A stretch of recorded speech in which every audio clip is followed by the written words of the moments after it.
This is a quick video to show you how to install your MBB E-Bike Rack from Moved by Bikes. MBB Surfboard Racks feature our patented quick-release bars for instant removal when not in use. This e-bike kit has been configured specifically for bikes with M6 mounting bosses at the front of the frame, like you see here. If your bike doesn't have these bosses on the front, tapped for M6 by 1mm metric thread, then you should probably look at our Longboard Racks. Alternatively, our Shortboard Racks are a great option if you just want to carry shortboards, and our Moped Racks are a great match for mounting to cargo racks. This kit puts one bar at the front of the bike and the other on a rear rack. The rear rack may be part of the frame or a bolt-on accessory rack. With the bars spaced out in this way, the rack is very stable with longboards, but they're still close enough together to work with most shortboards. We'll start by showing how to install the front mount into the frame bosses. When you open the box, you'll find the front head tube mount hardware in a dedicated bag here. As a general rule, we always recommend putting common stainless steel anti-seize compound on all the hardware. This will prevent hardware galling, which is common with stainless nuts and bolts, and ensure that you can remove the rack later if desired. Remove the factory bolts from the upper or lower pair of frame bosses.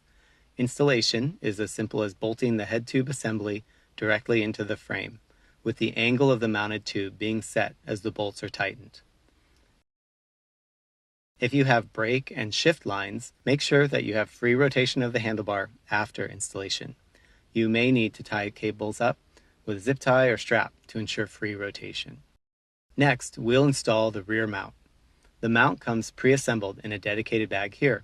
It has a 7.5-inch long mounted tube and is pre-configured with our medium-sized clamps. To install, disassemble the clamps and position them over the rear rack bars.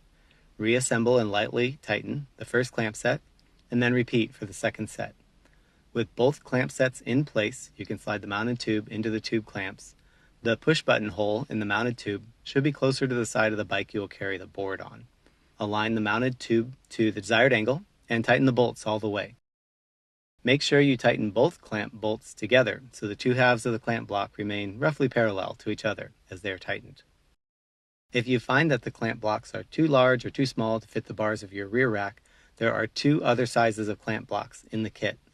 The small clamps are common to our longboard racks and typically fit bolted-on rear racks with about 6 to 10 millimeter diameter tubing. The medium block set fits tubes about 12 to 19 millimeters in diameter, and the large block set fits tubes 16 to 28.5 millimeters in diameter. The hardware also gives you the option to deck mount to a rear cargo deck or box if your bike has one. With the mounts installed, you're ready to assemble the rack bars. Simply slide the lower U-shaped bar into the upper L-shaped bar. There are several height adjustments available. The higher height settings will require some trimming of the foam on the tubes. To install the bars in the frame mounts, simply align the spline features and slide the bars in until they click into place. In some cases, you may want to reverse the direction of the push button so that it is accessed from below rather than above the bar. This is easy to do. Remove the plastic cap at the end of the bar, fish the button out with pliers or a bent wire, and reinstall it facing the opposite direction. With the bars in place, you are ready to go. Grab your board and drop it in. With e-bikes, you should always secure your board with a bungee cord or strap to ensure that it stays put during your journey. These are available from Moved by Bikes or just about any hardware store or bike shop. If you run into any trouble, give us a call or email so we can get you all set up. We love getting feedback from our customers, so give us a call or send us a note. Thanks.